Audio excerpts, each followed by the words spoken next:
we have this discussion all the time because I hear the ROI side of things all the time, return on investor return. Mm-hmm. Well, how do you quantify a mistake I never made? Right. You know, that you don't put a quantification around somebody putting a harness on and clipping in. Unless you can Right? capture near misses, and there's not, you can't always capture that. So yeah, my answer to that, Jeff, is you don't, and stop trying to. So okay, but what do they? Okay, because so I hear that all the time. But what do they do then? Who they? How do you go after that? They, construction, anybody that's talking to you about, well, you got to give me an ROI before I'm going to buy it. Well, it's like, I hate that. It's going to prevent mistakes. No, it's short-sighted. So I'll liken it to this. In risk management, years and years ago, people would say, well, what's the point of having a risk management department? That's a lot of overhead. What's the ROI? I don't know, better managing your insurance programs, better management of your profit margins, which are this big, better cohesion between your safety and your legal and your claims and your insurance and your operations and your purchasing, better strategy for the whole company. Like, there's a ton of valuable, and it's evidenced by the fact that all construction companies in the ENR top 400 have at least a risk manager, if not an entire department. So somewhere in the last 20 years, although nobody was able to quantify it, the industry decided that this was a valuable place to put money and resources. I look at innovation exactly the same way, and I try to tell this to every risk manager and innovation leader in all these construction companies. I say, don't try to put an ROI on it today.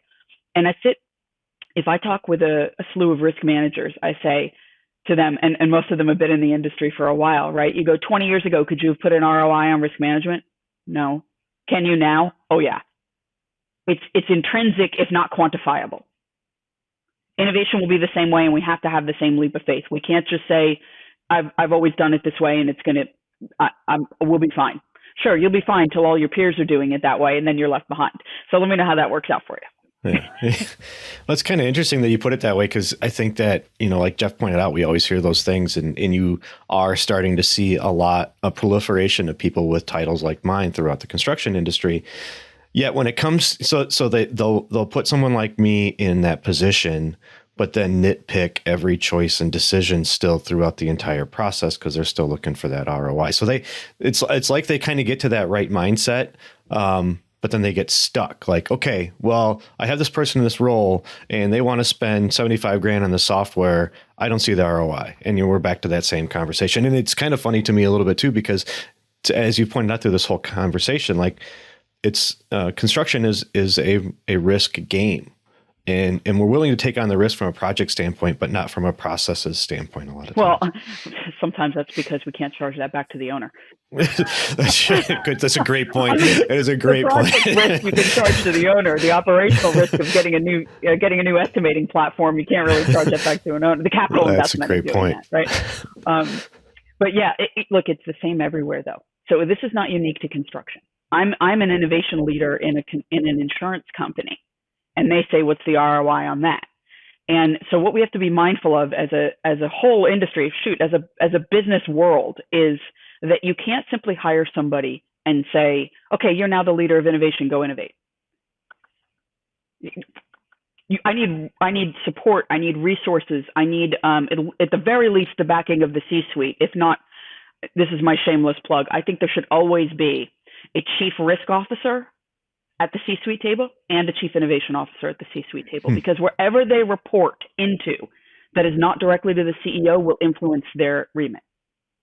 Sure. Right. So risk managers who report to the legal department are going to look at everything with a legal eye. Risk managers who report to finance are going to look at everything through a cost eye, and so on and so forth. Innovation's the same. So if you have innovation reporting to IT, that's something I'm not a fan of.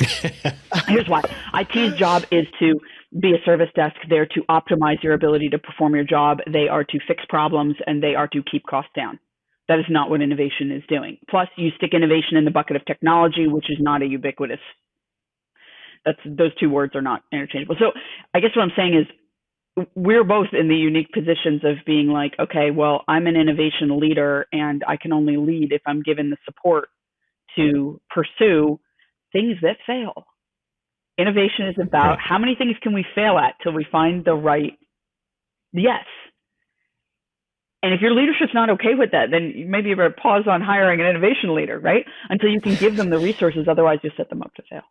Wow. Travis, I feel like you want to answer something from the couch here. It's like she just went therapy session. Yeah, on you there, it's like I need to start journaling and stuff more as I think through all my feelings here. This is like you just nailed it. You just nailed it. I think that probably every innovation leader out there is probably suffering through a lot of that. And I don't want to throw any organizations under the bus because it is a new role, a new position that they're trying to figure their way through too.